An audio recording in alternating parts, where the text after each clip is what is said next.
Marcus. Love y'all too. I appreciate y'all having me. Marcus, you and I were talking about you doing over 300 dates a year, traveling all over, speaking.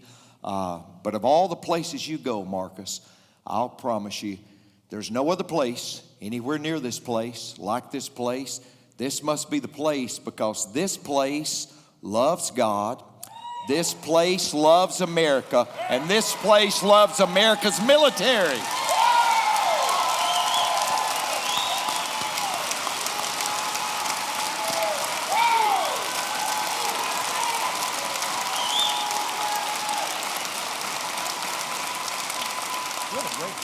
Yes, Marcus. Is that why you smile all the time? That's why I smile. And Marcus said, you've got a great flock. I said, Marcus, that's why I've stayed 30 years in the same place, brother.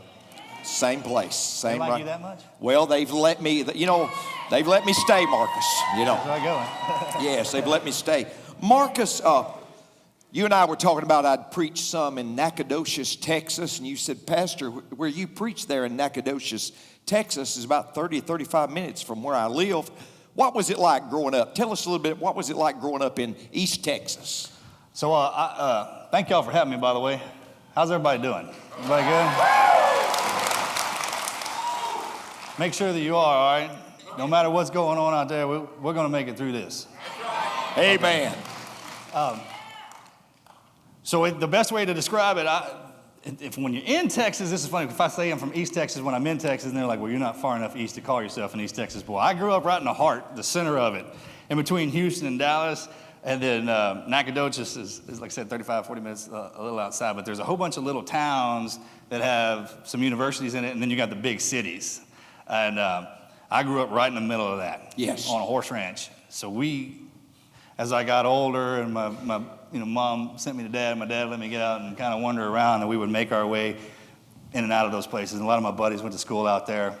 So it's small town feel.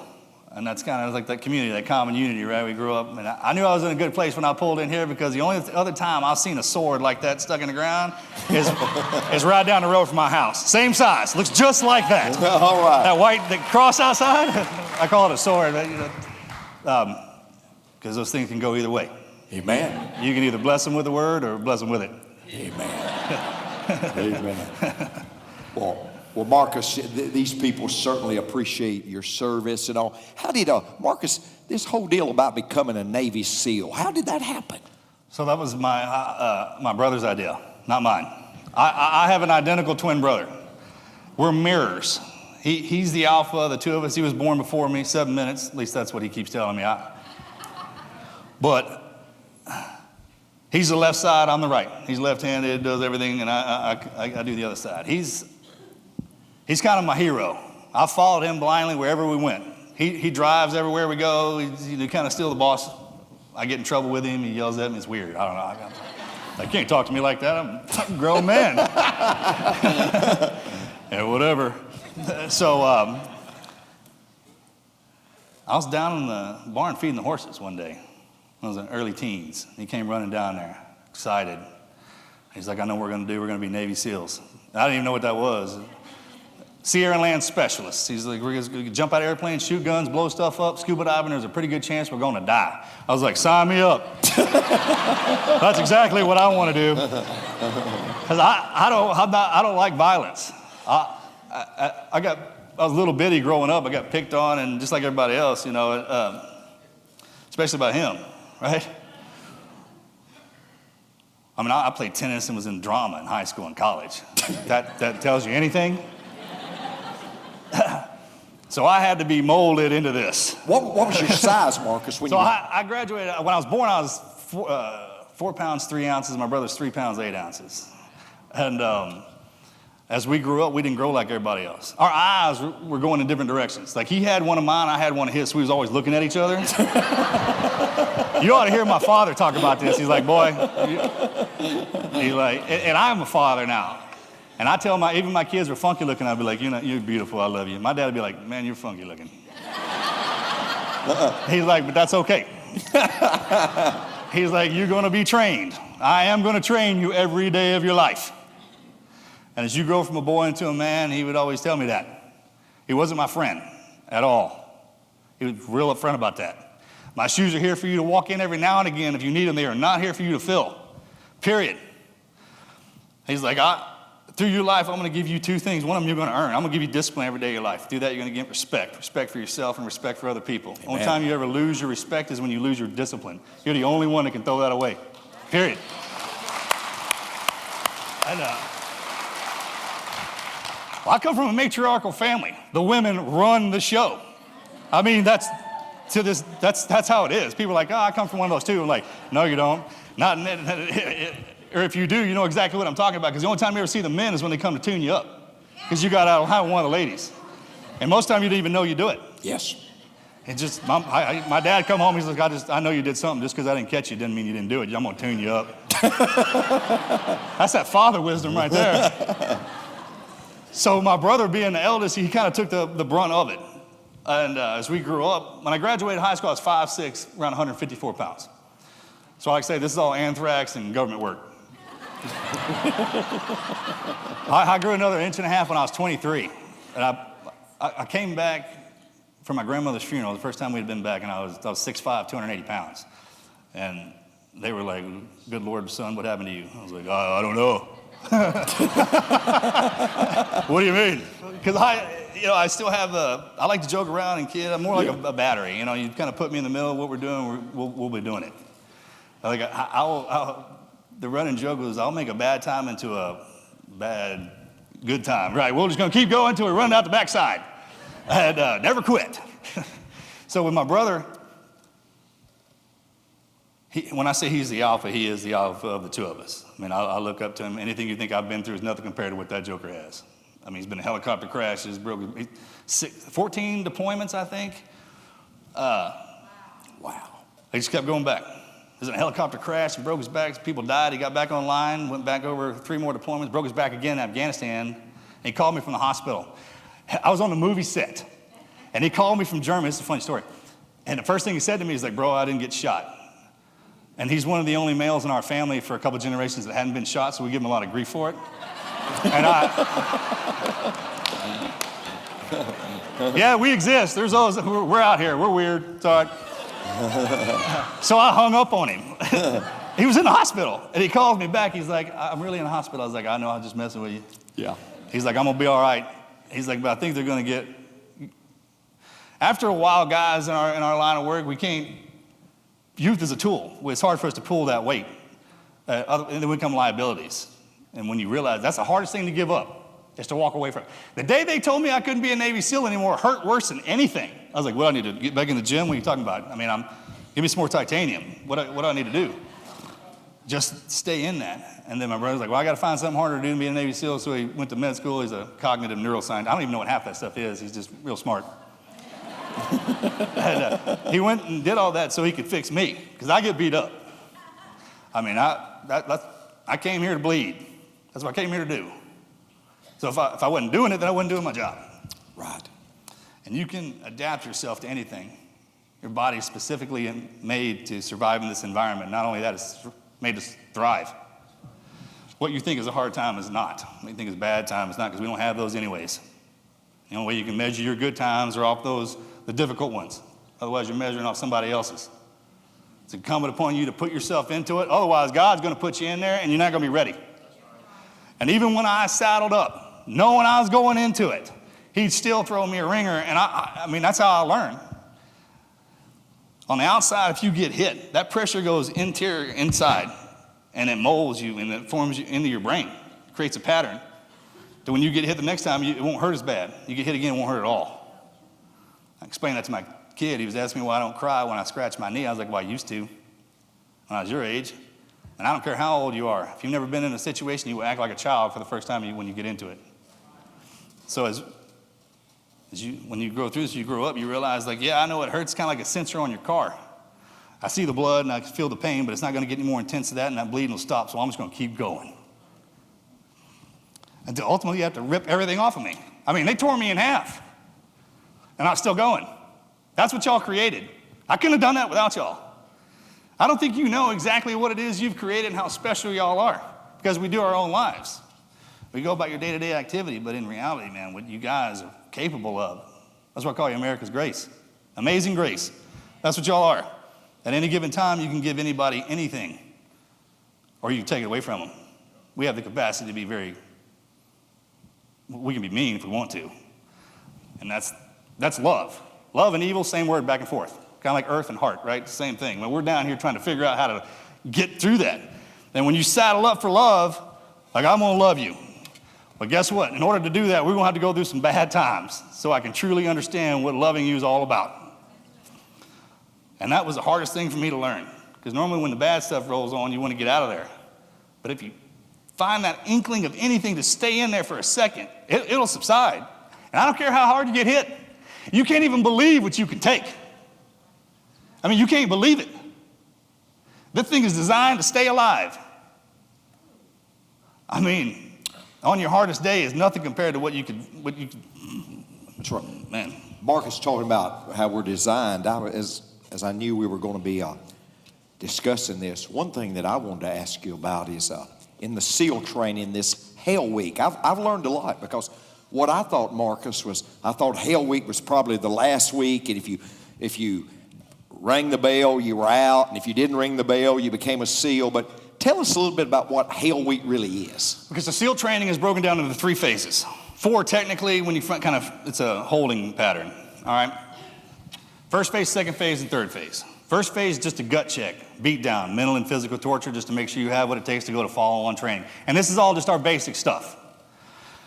It's around 13 weeks. Hell Week is right in the middle of it. Mine was the 5th week. Sometimes they'll move it depending on the class.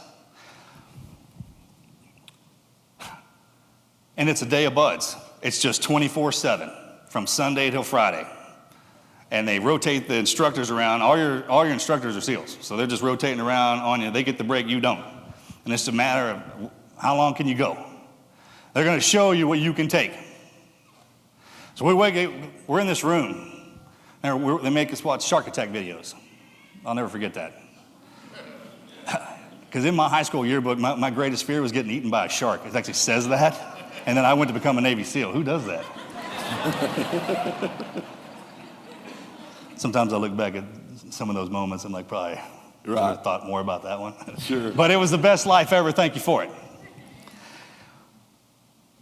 They come in, guns blazing, bombs blowing up, and the first place they send us is down to the ocean. And they leave us there for a few hours until somebody quits usually. That's the way they get rid of us.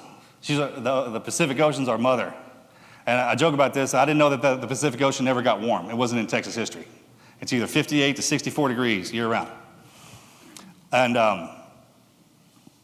they leave us there with her. You want to know how you temper steel? You get it really hot and really cold and you beat the mess out of it. That's what they do to us there. That's what my instructor told me. He's like, you know what we're going to do to you? Beat you to death, freeze you to death, and then do it again. And that's all that is. They pull us out of the water and it starts. It's a 2-mile run to eat breakfast, 2-mile run to eat lunch, 2-mile run to eat dinner, and then we eat again at midnight. And then we start again. And then they'll move us out to the ocean for a 2-mile ocean swim. Then we'll come back in and we'll go run the O course, which is twice the size of this room. And then they'll put us back in the ocean. And they'll pull us back out. Then we'll do a chow run. And everywhere we go, we got this boat on our head. It's not very heavy. It's about 300 pounds. And they sit that thing up there and you kind of run around with it. And guys' necks break. I mean, it's unbelievable. Yeah, more guys down in our training than doing combat. So hitting gym and keeping you guys. But that's what makes us the way we are. In the beginning, they take everything we ever were away from us. And they build us back up moment by moment until we are what you want, what you wanted us to be. And the only way you can do that is with somebody. You can't go through it alone. You can't go through hell alone. And hell's in the middle. It's like right when you think you're getting a handle on something, they'll throw you into that just to see if you can take it. And you do it. You take it. Just stand there and take it. I don't care how hard you get hit. You get knocked down, get back up. I've had the bones knocked out of me. And I've been down on the ground. I mean, even the voices in my voice's head were saying, hey, we should probably stay down. You know what I mean? I mean, you're laying on the ground looking at a cross like that, you're like, I'm just going to hang here for a second. See if I can feel that toe. Yeah, there it is. All right, get back up. And then eventually, whatever's doing it to you won't. They'll just get tired of it, or you'll overcome it, and then take a step forward. Man, I didn't get here real fast. I was just the weakest among us. Let me be perfectly clear about that. I just don't stay down. And I'll outwork you. I won't outthink you. I'll just outwork you. And my dad taught me that. And you know what I did? They put me around men who wouldn't tolerate anything other than that. It's kind of like when I got busted up in Afghanistan, I went back to Iraq for another deployment. People asked me why I did that. I was like, why wouldn't I? You know how much time and effort and money you've dumped into me? If I got air in my lungs, I can stand on my feet, you put my butt back to work, because that's what I am. It's just what I am. And if you look at me anything other than what you've designed, then you're looking at me wrong. Because the things that you've trained me to do and that I do with my crew are completely different. That's why you give us the respect we have. You don't have to pay us. We don't get. I never even looked at my paycheck. As soon as I threw that uniform on, that trident hit my chest, y'all have been taking care of me my whole life. I truly don't have the vocabulary. I get into this. My whole point of when I get on stage now is not to tell you about your boys, which I do, is to thank you. Because if you could only see an hour of my life, your jaw would hit the floor. What y'all show me, what y'all give. I don't even go out anymore because of how great y'all are. America's grace. You can't even believe it. Marcus, you know, as you were there in Afghanistan in that 3-hour battle with the Taliban, you and your brothers there, you know, as you were falling off those mountains, I can't imagine that. I can't imagine what you went through. But Marcus, there was something that every time you would fall, there was something that would be close by, right? My rifle. I couldn't throw it away. And to finish up talking about Hell Week, so as we go through the days, I always try to make it to chow. I was like, a lot of people look for the future.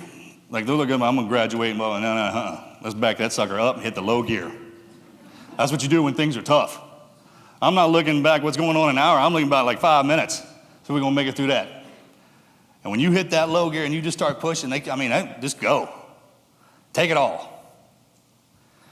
And then we go till Friday, they secure us. And the only thing you get going through Hell Week is a t-shirt. Because in the beginning, you got a white one. When you graduate, they give you a brown one. It took me forever to realize that the only thing I got out of that was a t-shirt, and I don't even know where it's at right now. But going through what I went through in training is how I knew I could make it out on the mountain.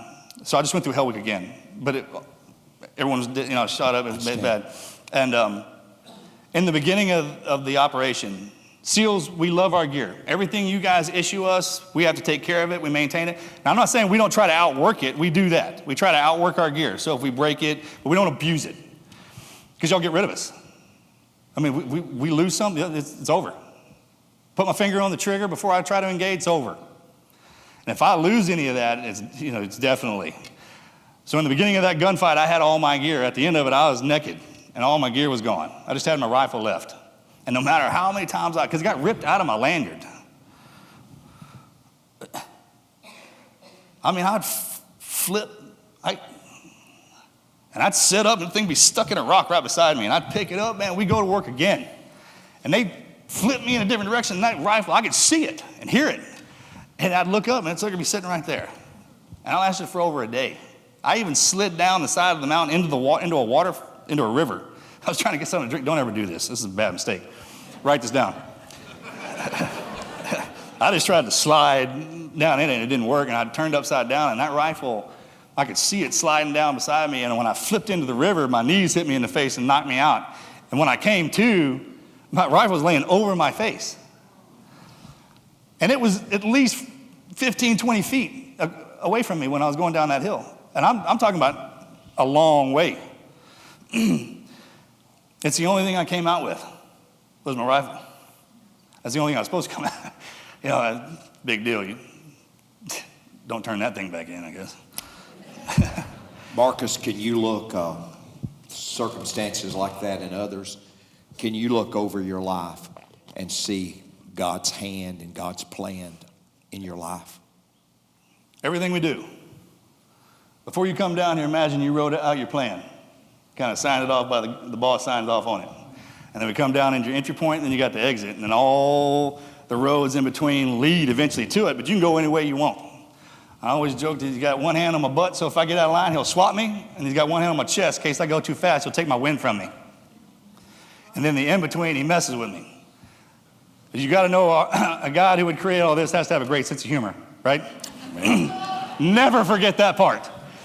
And everyone's sense of humor is different. So when you take the time to walk with the Lord, depending on where you want to walk with him, make sure you're ready for it.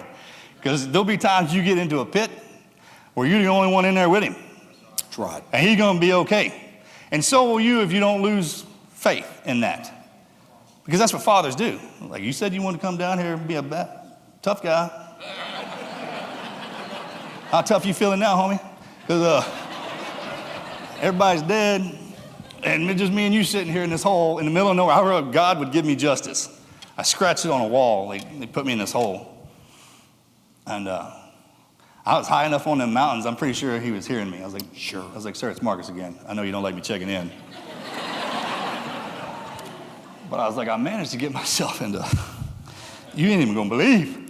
I'm gonna need some help on this one. And he's like, I'll help you, but I'm gonna mess with you for a while. Right.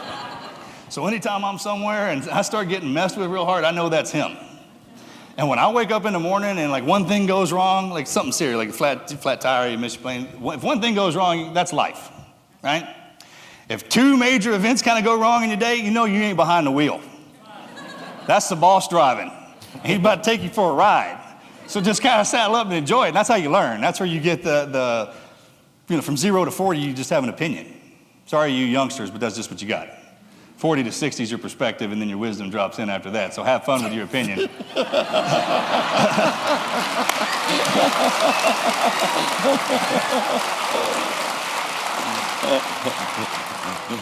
For whatever it's worth, I agree with what he just said. I mean, there's a cosmic shift when you hit that. Yes. They say that, and you're like, whatever. You don't know what you're talking about, old man. You're like, whatever. Yeah, watch this. Marcus, when I think about the fact of what you went through in Afghanistan, and I think about all the surgeries, your back broken, just everything that you went through. I understand maybe even bit your tongue completely in two. Just what all you went through, and then you somewhat get over it, Marcus, and then you suit back up and go to Iraq. A question I wrote down that I wanted to ask you, Marcus, I really do.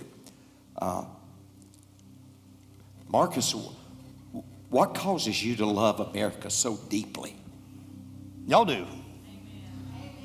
America's grace. I can't. What you're showing me, and it's progressed over time. Like in the beginning, I was like, that's what I was made for. And I got back up. When you look at me, and if there's something going down and I'm not in it, you need to be upset about that. I signed up for that, to be an expendable asset, to die if necessary. That was the sexiest thing I heard.